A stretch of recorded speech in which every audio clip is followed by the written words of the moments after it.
What if I told you that the greatest obstacle to your happiness isn't your job, your relationships, or even the chaos of the world around you? It's your own mind. Every single day, we're bombarded with thoughts, worries about tomorrow, regrets about yesterday, endless analyses of today. Overthinking isn't just a bad habit. It's a thief that steals your peace, clouds your judgment, and keeps you from living fully. I've been there, lying awake at night, replaying conversations, imagining worst-case scenarios, feeling trapped in my own head. If you're nodding along, you're not alone. Studies suggest that the average person has over 60,000 thoughts a day, and for many of us, most of them are repetitive, negative, or downright unhelpful. Why should you keep reading? Because these ideas could change everything. Imagine feeling lighter, freer, more connected to the moment you're in. Picture yourself handling stress with ease, not because life got easier, but because you've mastered your mind. Let's dive into the first teaching. Trust me, you'll want to see this through to the end. Teaching 1. Focus on the present moment. Have you ever caught yourself replaying a mistake from years ago? Cringing at what you said or did? Or maybe you're lying awake, heart racing, imagining all the ways tomorrow could go wrong. This is the mind's favorite trick, pulling us away from the present and into the quicksand of past regrets or future fears. The Buddha saw this clearly. He said, "Do not dwell in the past. Do not dream of the future. Concentrate the mind on the present moment." These words aren't just poetic. They're a wake-up call. The present is the only place where life actually happens. Everything else is a mental construct. In my early 20s, I was obsessed with what could have been. I'd spend hours dissecting past decisions. Why I didn't take that job. Why I said no to that relationship. It was exhausting, like carrying a backpack full of bricks. Then I stumbled across this teaching, and it hit me. I was missing my life. The sunsets, the laughter, the small joys, they were all slipping by while I was lost in my head. That realization was the first step toward freedom. Why is the present so powerful? Because it's the only moment you can influence. You can't change the past, no matter how much you analyze it. You can't control the future, no matter how much you plan. But right now, you can choose how to act, what to feel, and where to focus. Overthinking thrives when we abandon the present. It's like leaving the driver's seat of your life empty. By anchoring yourself in the here and now, you take back control. Sarah, a graphic designer in her 30s, constantly worried about her career. "What if I'm not good enough? What if I miss my big break?" she'd say. Her mind was a hamster wheel of doubt. One day, during a mindfulness workshop, she learned about living in the present. The instructor asked her to describe what she could see, hear, and feel right then. No judgments, just observations. Sarah noticed the warmth of the sun through the window, the hum of a distant fan, the texture of her notebook. For the first time in months, her mind quieted. She started practicing this daily. When she caught herself spiraling, she'd pause and ground herself in the moment. The taste of her coffee, the rhythm of her breath, the colors around her. Over weeks, something shifted. She wasn't just calmer. She was more creative, more confident. By letting go of what-ifs, she opened space for what is. Her designs improved, and she landed a major client. Not because she forced it, but because she was fully present in her work. Try this. The next time you're overwhelmed, pause. Look around. Name 5 things you see, 4 things you hear, 3 things you feel. It's like hitting the reset button on your mind. Teaching 2. Stop fighting what you can't control. If there's one thing that fuels overthinking, it's the belief that we can control everything. We obsess over outcomes. Will I get that promotion? Will my partner stay happy? Will the economy crash? As if worrying will bend reality to our will. The Buddha saw through this illusion. He taught that suffering comes not from events themselves, but from our attachment to them. In other words, it's not the rain that makes you miserable.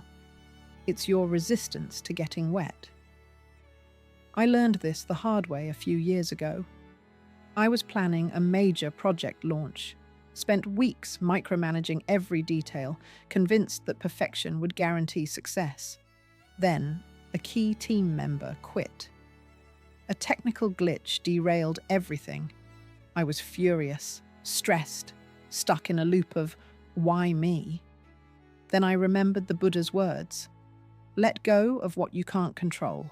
I couldn't undo the setbacks, but I could choose how to respond. I focused on what I could do, rebuilding the team, finding workarounds. The project eventually succeeded, not because I controlled it, but because I stopped fighting reality. True strength lies in letting go. It's not giving up. It's redirecting your energy to what you can influence. This idea challenges our instincts. Society glorifies control, plan harder, work longer, worry more. But Buddhism flips this script. Surrendering the uncontrollable isn't weakness, it's wisdom.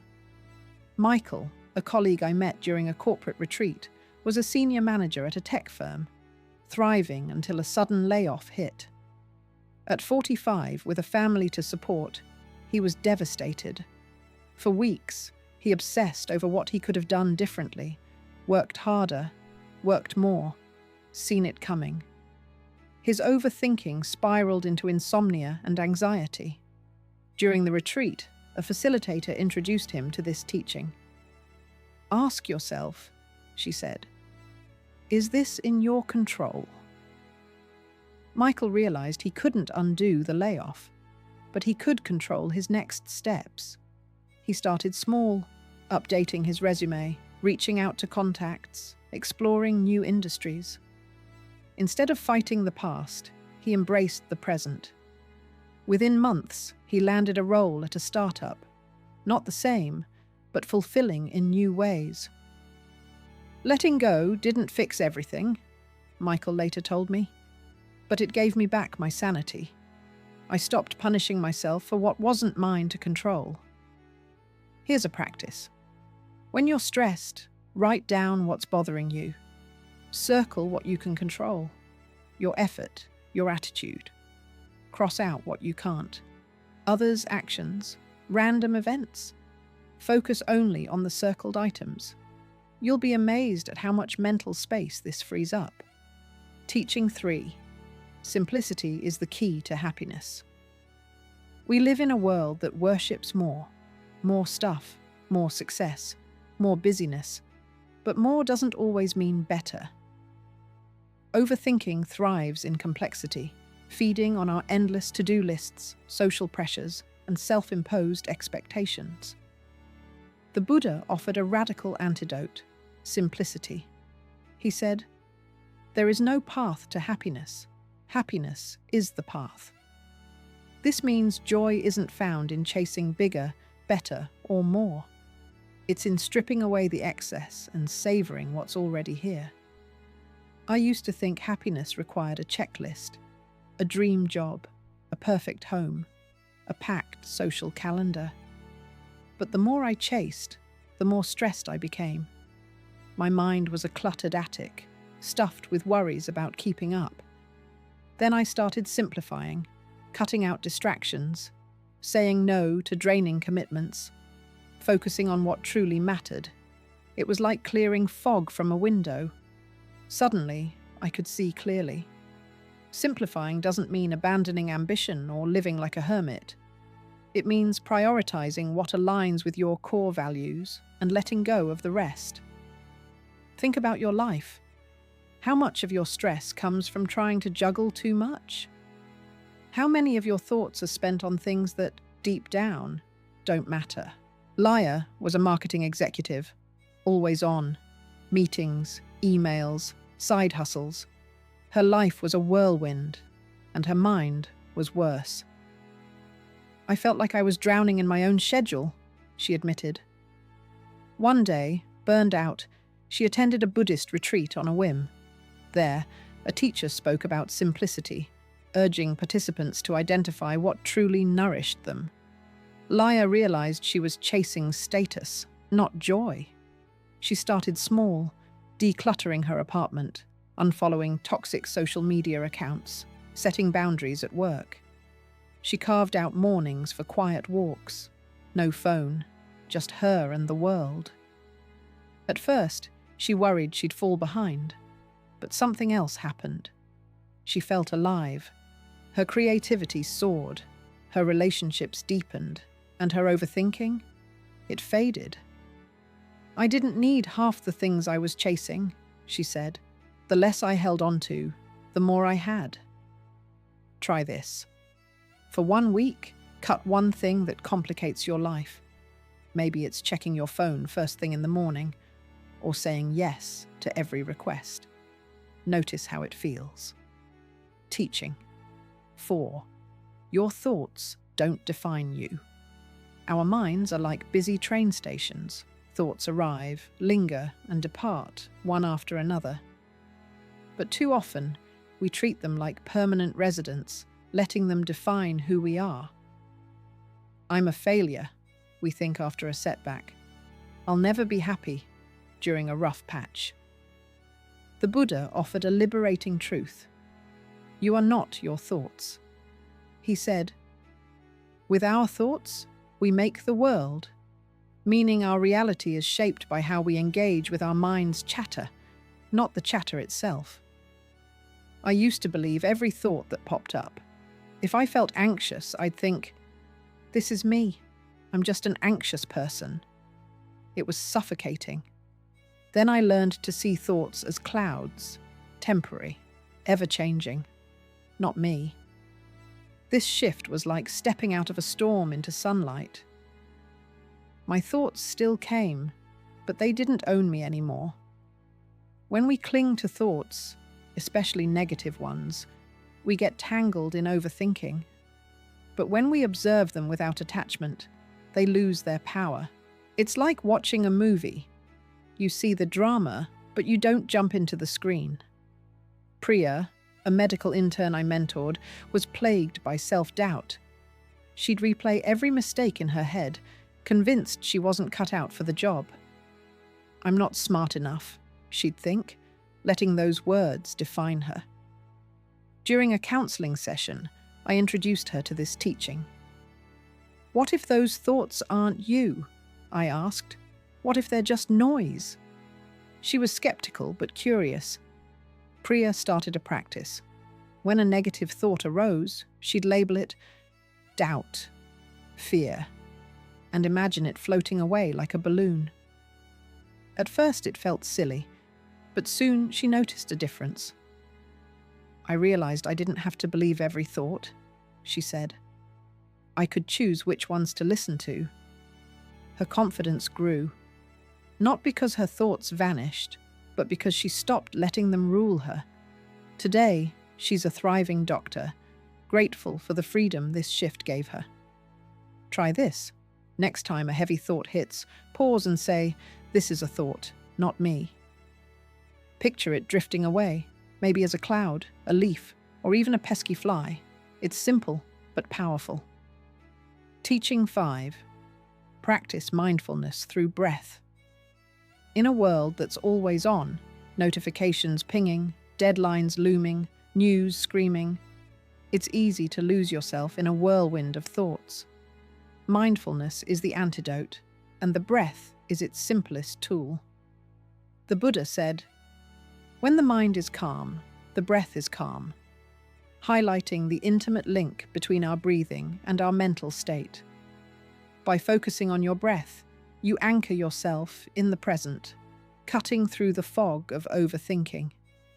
I discovered this during a particularly hectic year. Work was relentless, and my mind was a runaway train.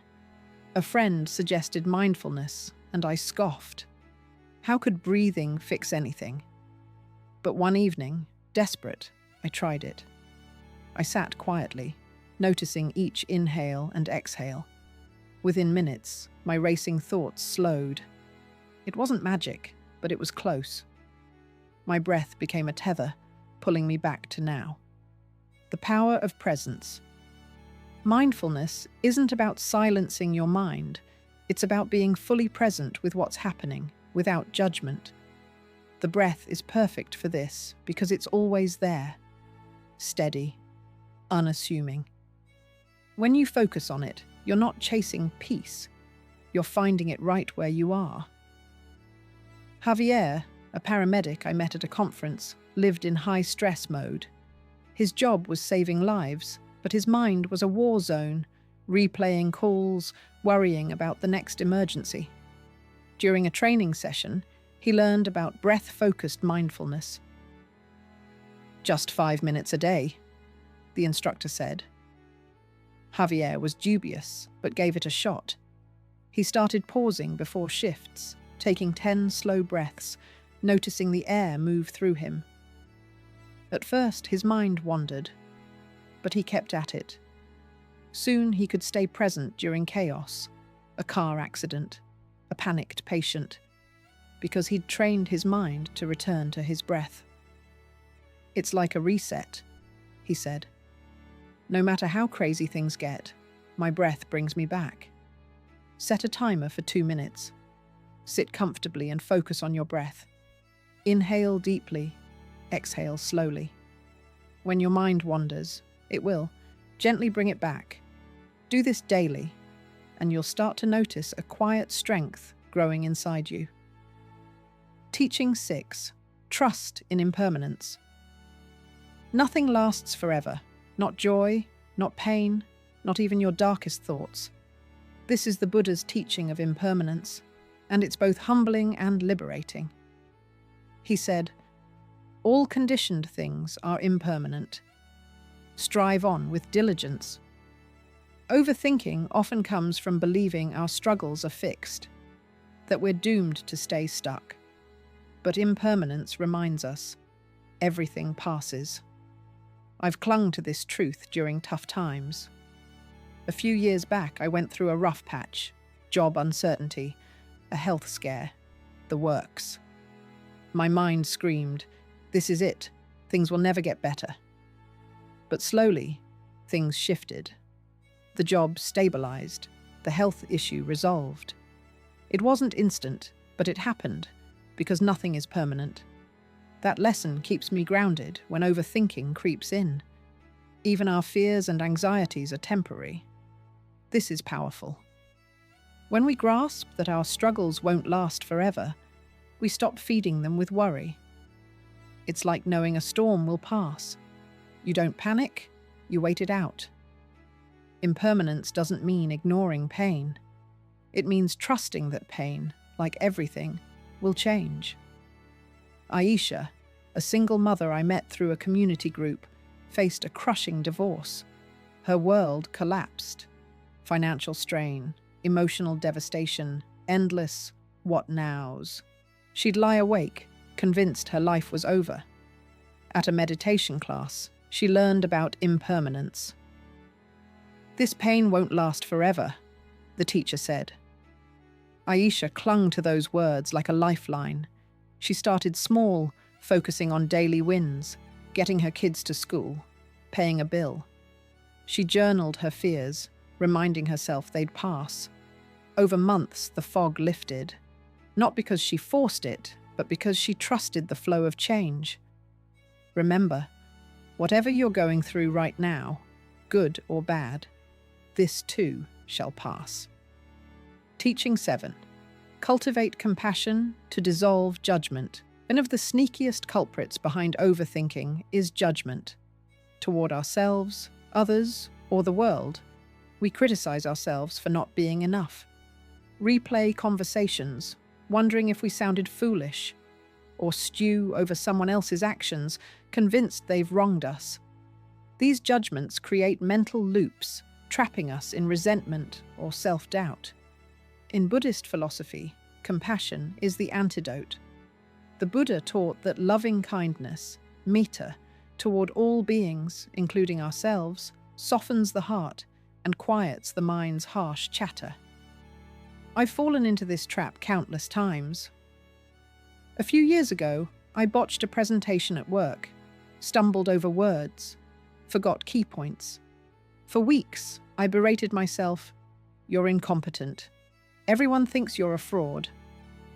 My mind spiraled, not just with self-criticism, but with assumptions about colleagues' opinions. Then, during a meditation session, I was guided to practice metta, silently wishing myself well. May I be happy. May I be at peace. At first it felt awkward, like patting my own head. But slowly the inner critic softened. I realized I'd been my own harshest judge. And compassion was the key to breaking free. Compassion doesn't mean excusing mistakes or ignoring harm. It means seeing everyone, including yourself, as human, flawed, and worthy of kindness. When we judge, we lock ourselves in a mental courtroom, endlessly prosecuting or defending. Compassion opens the door, letting us step out into understanding. Tara, a nurse I met at a mindfulness retreat, was burned out, not just from long shifts, but from resentment toward a co-worker, Lisa, who seemed to dodge responsibilities. Tara's mind was a battlefield. Why does Lisa get away with it? Why am I stuck doing everything? Her overthinking spilled into her home life, making her irritable and distant. At the retreat, a teacher introduced metta meditation, guiding participants to wish well for themselves, loved ones, and even those they struggled with. Tara resisted including Lisa. Why should I wish kindness for someone who frustrates me? But she tried, whispering, "May Lisa be happy. May she be at peace." It felt forced, but she persisted. Over days, something shifted. Tara realized Lisa's behavior wasn't personal. Maybe she was struggling too. This didn't fix Lisa's work ethic, but it freed Tara from the mental prison of resentment. Back at work, Tara approached Lisa differently, not with confrontation, but with curiosity. A casual chat revealed Lisa was dealing with family stress, explaining her distraction. They didn't become best friends, but Tara's anger dissolved. "Compassion didn't change Lisa," she said, "but it changed me. I stopped wasting energy on grudges. Try this. Sit quietly for 5 minutes. Silently repeat these phrases, directing them first to yourself. May I be happy. May I be healthy. May I be at peace." Then picture a loved one and repeat the phrases for them. Next, choose someone neutral, like a co-worker you barely know, and do the same. Finally, pick someone challenging. Teaching 8. Embrace non-attachment to outcomes. Overthinking often stems from clinging to specific outcomes, wanting things to go exactly as planned. We obsess over getting the job, winning the argument, or securing someone's approval, as if our happiness depends on it. When reality diverges, our minds spiral. What did I do wrong? How can I fix this? In Buddhism, non-attachment doesn't mean apathy. It means engaging fully without tying your worth to results. The Buddha taught that attachment to outcomes fuels suffering, while letting go fosters freedom. I learned this lesson during a book project I poured my heart into. I was convinced it would be a hit, validation of years of work. When it launched to modest sales, I was crushed. My mind replayed every step. Should I have marketed differently? Was the writing bad? Then I stumbled across a Buddhist saying, "Act with care, but release the fruit." It hit me. I'd done my best, but I couldn't control how the world responded. Letting go of that expectation didn't erase disappointment, but it stopped me from drowning in it. Non-attachment is about effort without obsession. You prepare for the interview, but don't hinge your self-esteem on the outcome. You love deeply, but don't demand the relationship unfold a certain way. This mindset short-circuits overthinking by focusing on the process, your actions, your integrity, rather than the uncontrollable result. Rohan, a young entrepreneur I mentored, was a classic overthinker. He'd launched a tech startup, pouring savings and sleepless nights into it. Every pitch to investors felt like life or death. If they said no, his mind spun.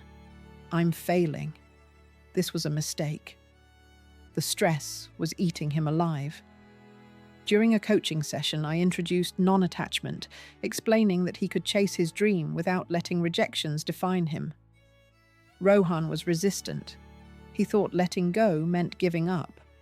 But I shared the metaphor of an archer. Aim carefully, shoot with focus, but once the arrow flies, it's out of your hands. He started applying this to pitches, preparing thoroughly but releasing expectations afterward. I'd still feel the sting of a no, he said, but I stopped carrying it home. One day, a major investor passed. Instead of spiraling, Rohan shrugged and moved on. Weeks later, a different investor signed on, not because he forced it, but because he kept going. Practice this. Pick a goal you're stressed about, a work project, a conversation, a personal dream. Prepare with all your heart. Research, practice, show up fully. Then, before the outcome arrives, write down, I've done my part. The result is not mine to control. Teachings. Find stillness in daily rituals.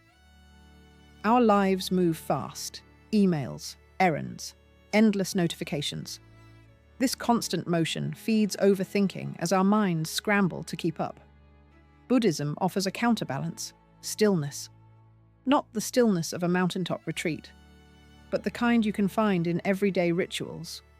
Washing dishes, walking, sipping tea. The Buddha emphasized mindful awareness in all actions, teaching that even mundane tasks can be gateways to peace. I discovered this during a hectic phase of graduate school. Deadlines loomed, and my mind was a blender of stress. One evening, overwhelmed, I decided to make dinner slowly. No phone, no rush. I chopped onions, stirred sauce, noticed the sizzle. My thoughts didn't stop, but they softened, like background music. That simple act became a sanctuary, a reminder that stillness is always available, even in chaos. Daily rituals anchor us because they're tangible, repetitive, and fully ours. In Zen Buddhism, monks treat every task, sweeping floors, brewing tea, as meditation. This isn't about perfection, it's about presence. When you pour your attention into a routine act, you step out of the mental hamster wheel. Overthinking thrives on distraction. Stillness starves it. Maya, a graphic designer I met at a workshop, was drowning in overthinking.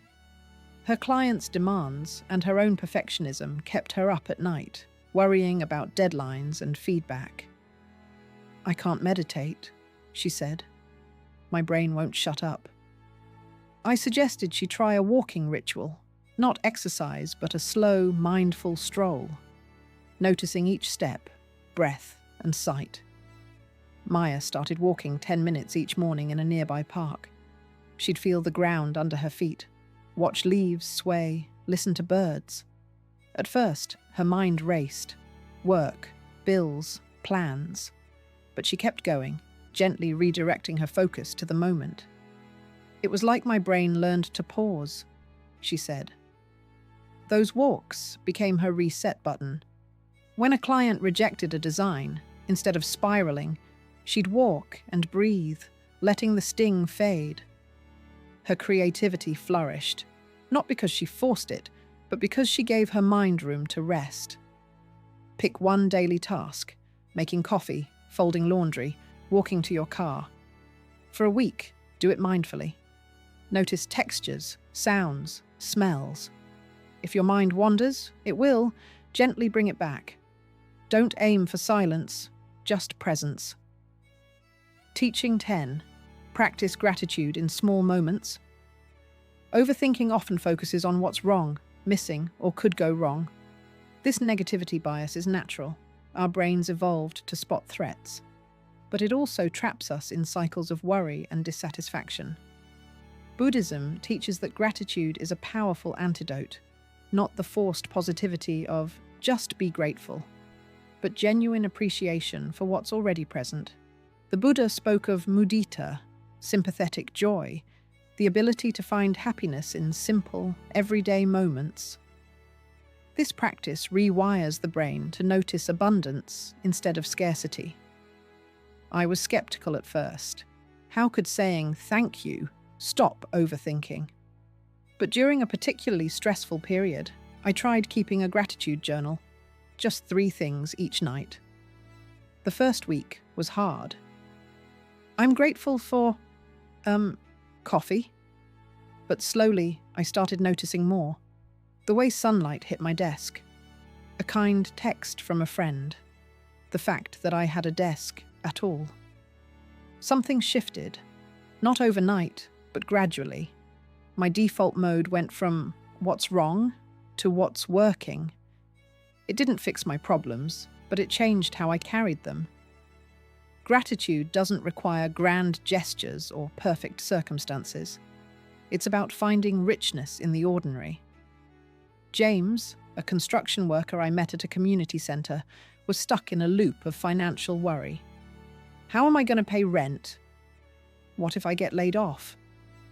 His mind churned constantly. During a stress management workshop, the facilitator introduced a simple practice.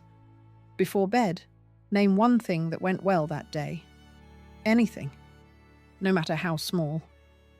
James rolled his eyes. This is fluffy stuff. But he tried it. First night, I didn't get rained on. Second night, the coffee was decent. Third night, my boss said good job. Slowly he started noticing more positives during the day. A co-worker's joke, a smooth commute, his daughter's laugh.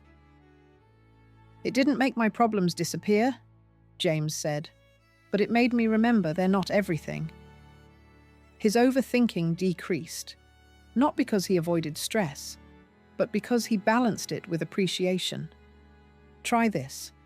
Each evening, write down 3 things you're grateful for. They can be tiny: a good meal, a comfortable bed, a moment of quiet. Do this for 2 weeks and notice how your mental landscape shifts. Teaching 11. Accept what you cannot change. There's a reason the serenity prayer resonates across cultures. Grant me the serenity to accept the things I cannot change, the courage to change the things I can, and the wisdom to know the difference. Buddhism teaches a similar principle through the concept of radical acceptance. Not passive resignation, but clear-eyed acknowledgement of reality as it is, not as we wish it were. Overthinking often stems from fighting unchangeable facts, your past, other people's choices, natural disasters, economic conditions. The more we resist these realities, the more mental energy we waste. I struggled with this during my parents' divorce. I was 25, supposedly an adult, but I kept thinking, if only I'd done X, maybe they'd work it out. I replayed family dinners, analysed conversations, searching for clues I could have acted on. It took months to realise. Their marriage wasn't my responsibility. I couldn't change their choices, but I was destroying my peace trying to. Acceptance didn't mean I stopped caring. It meant I stopped carrying a burden that was never mine to bear. Acceptance is often misunderstood as giving up, but it's actually the opposite. It's freeing your energy for what you can influence. When you stop fighting the unchangeable, you discover a surprising truth. There's immense power in what remains within your control. Elena, a teacher I knew, struggled when her school implemented new policies she disagreed with. Larger class sizes, less creative freedom, budget cuts. She spent nights ranting to her husband, drafting complaint emails she never sent, losing sleep over administrative decisions. "I felt powerless," she said. "Like everything I cared about was being taken away." At a mindfulness retreat, she learned about acceptance, not agreeing with the changes, but acknowledging them as her current reality. Elena stopped fighting what she couldn't control: district policies, budget constraints. Instead, she focused on what she could: her teaching methods, her relationship with students, her attitude in the classroom. "I couldn't change the system," she said, "but I could choose how to work within it." Her stress decreased, her teaching improved, and she found joy again in connecting with her students. Practice. Make 2 lists. One for things stressing you that you can control, another for things you cannot. Focus your energy only on the first list. When you catch yourself worrying about the second, remind yourself, "This is not mine to change." Teaching 12. Cultivate inner wisdom through silence. In our noisy world, silence feels uncomfortable. We fill every moment with podcasts, music, conversations, or mental chatter. But Buddhism teaches that wisdom emerges from stillness, not the absence of sound, but the presence of inner quiet. The Buddha often retreated into silence, understanding that constant input clouds our natural wisdom. When we quiet the external noise and internal commentary, we create space for insight to arise. I used to fear silence. In quiet moments, my mind would flood with worries, regrets, or endless to-do lists. Silence felt like opening Pandora's box. But gradually, I learned that silence isn't empty. It's full of awareness, intuition, and a deeper knowing that gets drowned out by life's constant noise. During a particularly difficult decision about changing careers, I spent a week taking silent walks. No phone, no agenda, just me and the quiet. By day 3, something emerged. Not a voice or dramatic revelation, but a gentle clarity about what I truly wanted. The wisdom was always there. I just needed to get quiet enough to hear it. Silence isn't about suppressing thoughts. It's about creating space between thoughts. In that space, your inner wisdom can speak. This wisdom isn't mysterious or mystical. It's your deepest knowing, the part of you that understands what brings peace and what creates suffering. Marcus, a lawyer I met at a retreat, was burning out. 80-hour weeks, high stress. Good money, but no satisfaction. His mind constantly churned with case details, deadlines, and office politics. "I can't turn it off," he said. "Even on vacation, I'm thinking about work." The retreat leader suggested a simple practice: 15 minutes of silence each morning, no meditation techniques, just sitting quietly. Marcus was skeptical. "I don't have time for this," but desperate enough to try. The first week was torture. His mind raced. He fidgeted, checked the clock constantly. But he persisted. Slowly, the mental noise settled. In those quiet moments, insights began emerging. He realized he'd been living someone else's definition of success.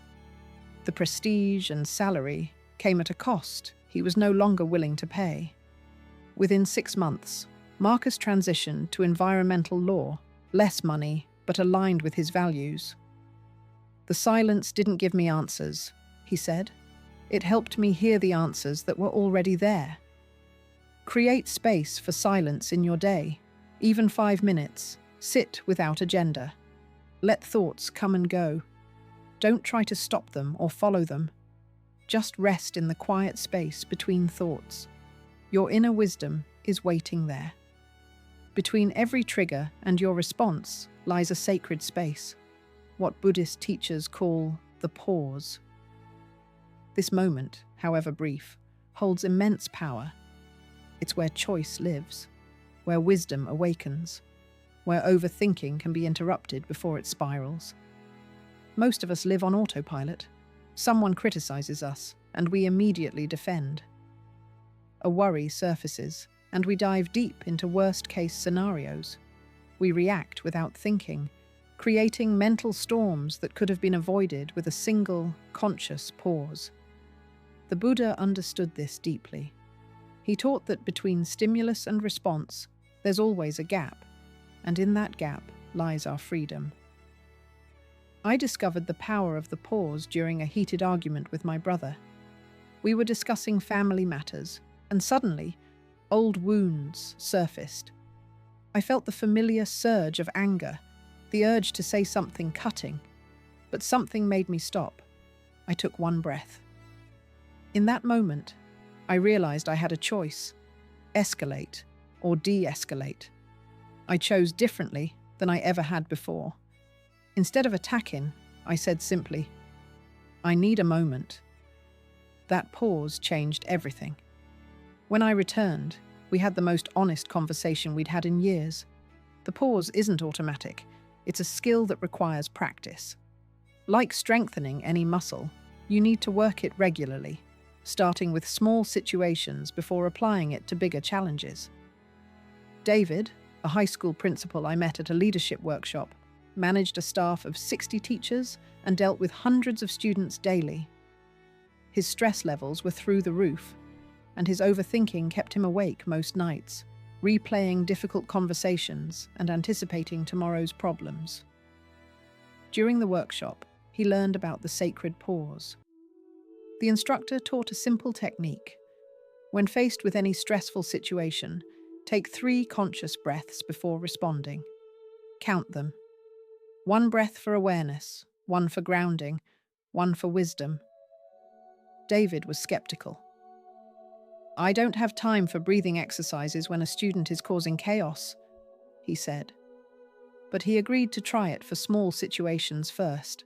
The next week, when a teacher complained about scheduling conflicts, instead of immediately diving into problem-solving mode, David paused. 3 breaths. Something interesting happened.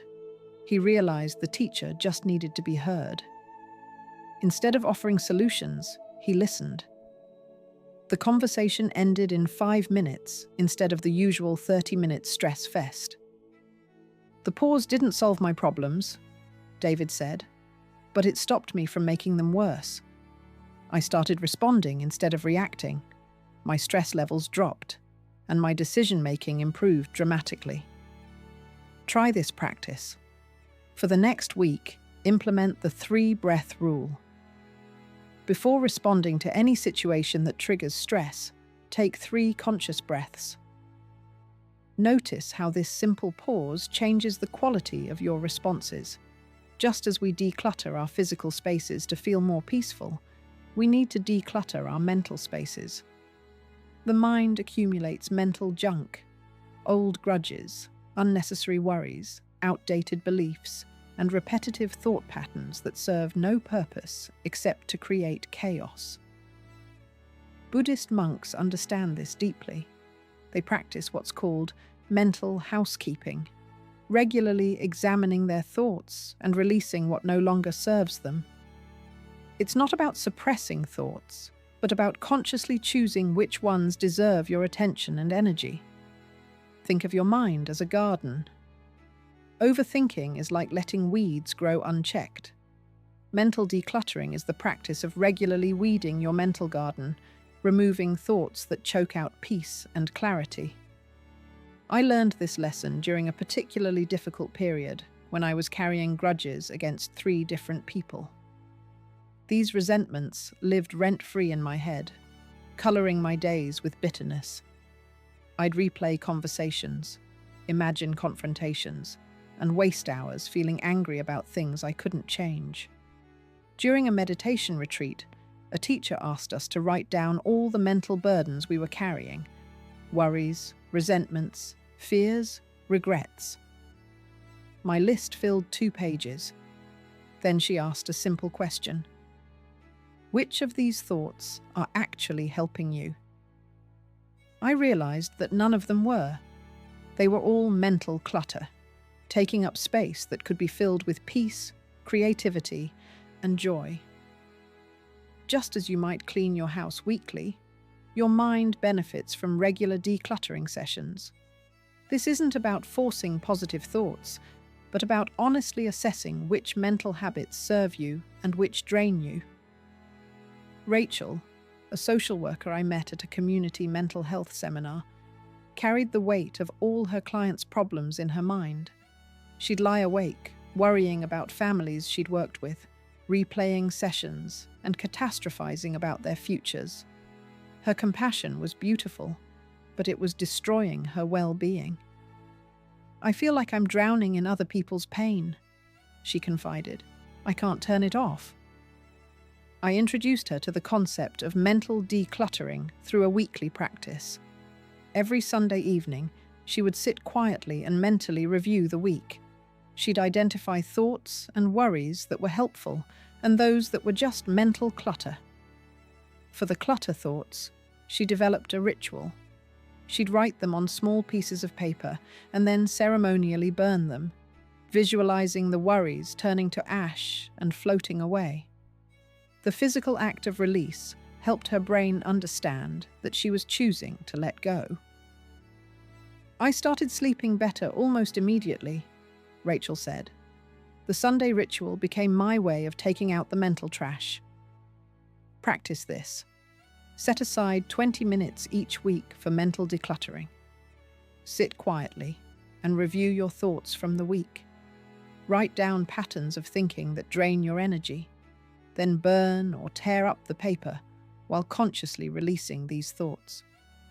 We've traveled far, from the Buddha's call to live in the present to the quiet power of inner wisdom.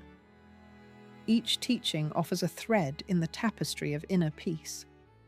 Together, they form a roadmap, not to a life without challenges, but to one where challenges don't define you. Overthinking is a universal struggle, but it's not your destiny. These principles, rooted in 2,500 years of wisdom, remind us that peace isn't outside us, it's within, waiting to be uncovered.